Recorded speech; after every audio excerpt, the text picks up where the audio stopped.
compare the nucleus and glide of a diphthong. The measurements that we get from Darla allow us to do that because Darla gives us measurements at different time points throughout each vowel token. The nucleus corresponds roughly to the 20% off duration point, and the glide corresponds to 80% of the duration. So in the file formants.csv that Darla sends us as output, we have that information. In order to display this in Tableau, we need to convert the data a little bit, and let me show you what I mean by that. This sheet that you see here is the format that we get delivered from Darla. If you hop over to the right here, you get to the columns that contain those different measurements at different time points. Here they are. We have F1 at 20%, F2 at 20%, then we got F1 at 35, F2 at 35, and so on. There are 5 different time points: 20, 35, 50, 65, and 80%. So we're going to be interested in comparing the 20% measurement to the 80% measurement. And as a reminder, what this might be good for is to see whether somebody has monophthongization of a certain vowel. For example, in Southern US English, it is always an interesting question whether somebody has a price monophthong that has a really low glide. So if the nucleus and glide are close to one another, that would be more like a canonical Southern US English accent. If they're farther apart, notably if the nucleus is lower than the glide, that is more of a sort of middle of the country international standard English I sound with an audible glide. So this format of the data is called a wide format because there are different measurements that are next to one another. It is in Tableau, as well as other statistical programs, it is somewhat more useful to have a long format where there is one row for each measurement. Since we have 5 different time points, we would really want the data to be organized to where there's not just one row per vowel token, but 5 rows per vowel token. And the first row would contain the 20% measurements for F1 and F2. The second row would contain the 35% measurements, and so on.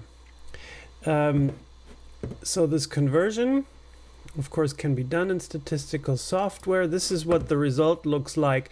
I've converted that sheet that I was just showing, and here now there is an added column that's called token ID in order to keep the different tokens separate from one another. The first 5 rows are now the first token, 1, 2, 3, 4, 5. This is all the same vowel measurement, but over here to the right, we now have just one column with the F1 that also was normalized and the F2 that was normalized. And there's an extra column now that's called time point that tells us at what time point this measurement was taken. 20% and 80%. So that will come in handy when we go into Tableau and start trying to compare the 20 to the 80% measurements. So in step 2, I'm going to show you a little app that I made for you that does this conversion from the wide format to the long format for you, so you don't have to do it.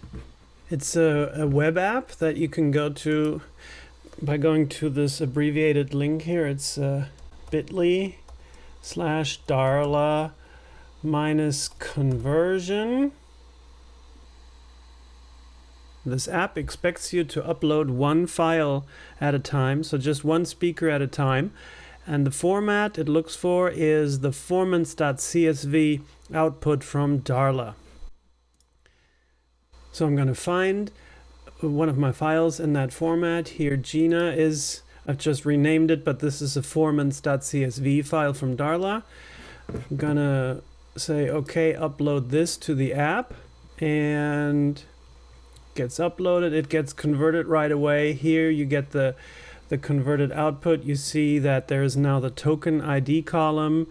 This is all Gina vowel 1, 1, 1, 1, 1, 1, 5 rows, and then comes the next one in 5 rows, vowel 2, 2, 2, 2, 2. And the converted measurements are all the way over to the right. And having looked at this, you can now download the data. Okay, so we got gina.csv converted.csv. A bit of a lengthy name, but we have that on the drive now. And while we're here, I'm going to convert a second speaker as well. One remark on this app, it does work very well, but sometimes it takes a while to finish. It'll have a little wheel spinning while it's trying to finish the download. So you just need to give it time until it properly finishes the download of the converted data. Our next step 3 now, is to load this converted data into Tableau. This is how Tableau looks when you open it up. Recent worksheets are shown here, so you just have to double click on whichever one you worked with recently. I'm seeing sheet 2 here. That is the plot I made most recently for this tutorial for the type B and C plots. I'm going to make a new sheet for this new plot, and I'm going to go into the data source section and make sure that I have the converted data sheets showing here. Right now I have Gina loaded. Let me get Gina converted instead.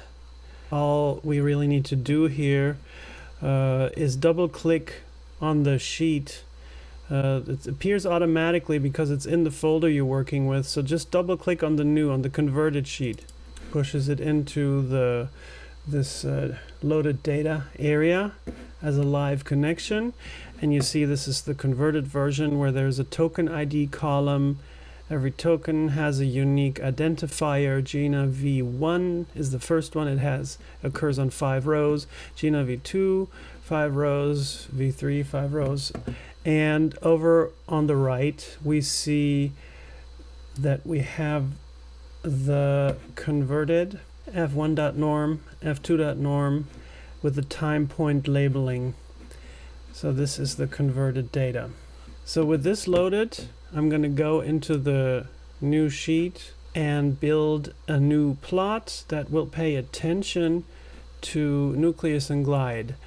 For my F1 and F2 columns, remember that's always the first step. We drag F1 and F2 up here into rows and columns. I have to make sure now that I'm using the new columns, the F1.norm. F1 goes into rows, F2 goes into columns. As before, I don't want the sums of these formants, I want the averages.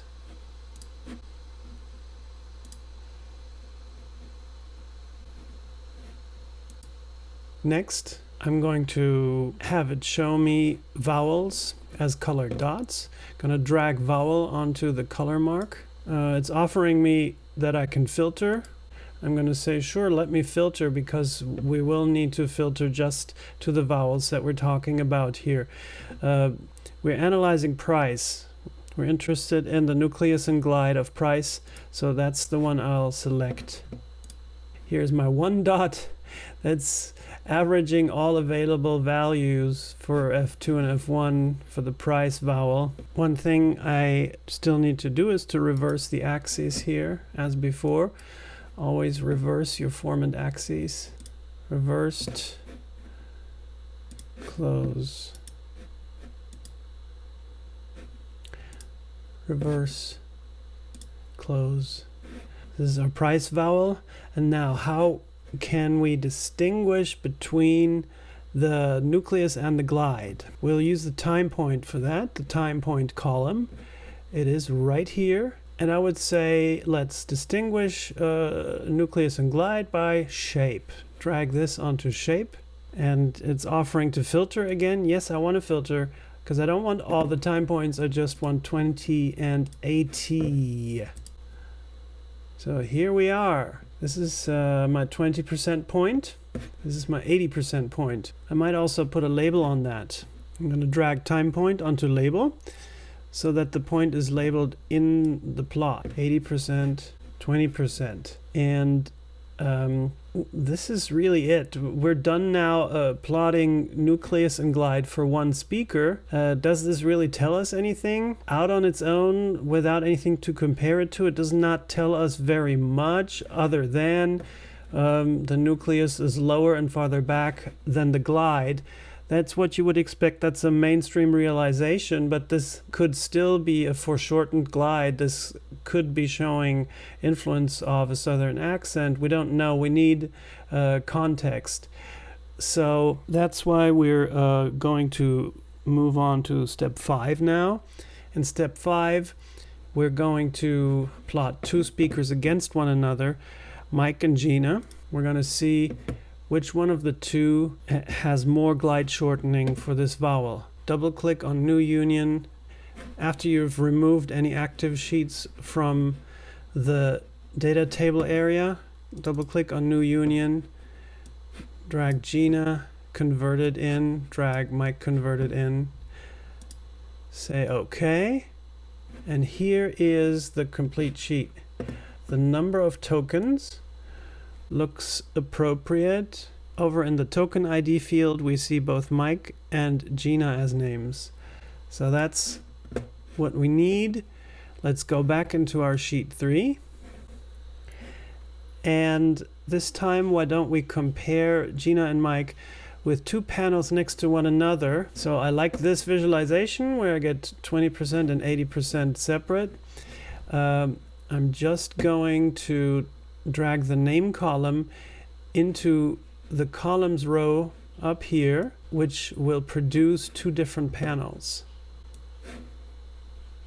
So I got a Gina panel on the left, I got a Mike panel on the right, and here it becomes really nice and clear that Gina has a long glide, Mike has a much shorter glide, and throughout this tutorial it has become very clear that Mike consistently has stronger southern accent features than Gina. So to close out this tutorial, we're going to end with saving this plot as before, or rather fixing the labels and then saving it.